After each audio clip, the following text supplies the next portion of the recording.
Tashmë që natyra ka marrë të gjithë ngjyrat e bukura të pranverës, fundjava e gjen Belçin të pushtuar nga turistët e huaj. Të ardhur nga vende të ndryshme të botës, turistët mahniten nga natyra e Shqipërisë dhe mikpritja e shqiptarëve.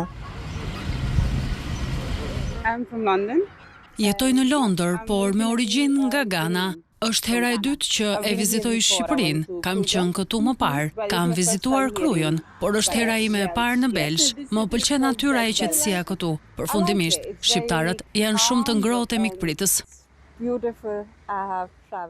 Jam nga India, është hera e parë këtu dhe është shumë bukur. Boritëm dje. Sot do të shkojmë në Berat, do të qëndroj këtu 5 ditë. Kisha dëgjuar për Rivierën shqiptare dhe kjo është arsyeja që vendosa ta vizitoj.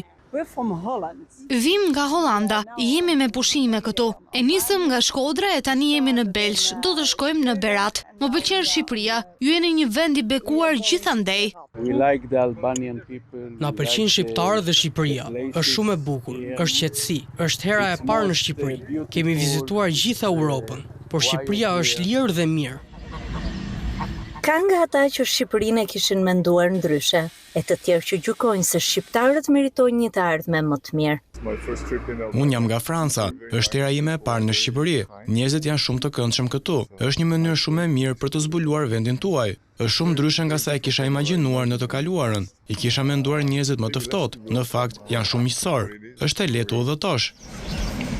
Rreth 500.000 turistë vizitojnë çdo vit zonën e Dumrës, sidomos gjatë pranverës dhe vjeshtës.